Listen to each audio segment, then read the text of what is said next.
रेशनच्या की आम्ही सगळे वर्क ऑर्डर्स देऊन टाकले आणि देहू आणि आळंदीमध्ये आपले जर्मन हँगर्स असो, पाणीचे टँकर्स असो, स्वच्छतागृह, स्नानगृह ते सगळे ऑलरेडी इन्स्टॉल झालेले आहे. याच्या अतिरिक्त आम्ही 6 BDOsच्या शासनाकडे डेप्युटेशनसाठी पण पाठवलेलं आहे तसा ऑर्डर की एकदा आम्हाला ते डेप्युटेशनवर भेटतील तर आम्ही त्यांची पण सेवा घेऊ.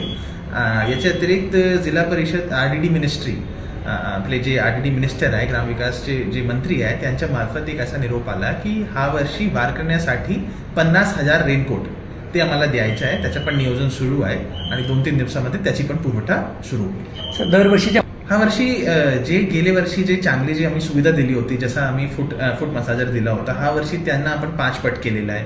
गेल्या वर्षी आम्ही स्नानगृह दिला होता, हा वर्षी तो पण आम्ही 6 पट केलेला आहे. अशी बरेच जे गोष्टी आहे गेल्या वर्षीपेक्षा हा वर्षी कमीत कमी 2 किंवा 3 पट आम्ही वाढवला. स्वच्छता किंवा जर्मन हँगर आणि मोबाईल टॉयलेट या संदर्भात काय सांगाल? स्वच्छतासाठी आम्ही एक प्रोफेशनल एजन्सी नेमणूक केलेली आहे आणि त्याच्यातून आम्ही जवळपास 800 लोक आपला वालवणच्या एरिया असो किंवा 65 एकर किंवा पालखी सोबत ते सगळे स्वच्छता करून येणार आहे.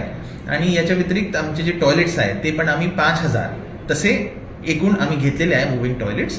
आणि पिण्याच्या पाणीसाठी जे टँकर आहे ते पण आम्ही जवळपास 225 घेतलेले आहे.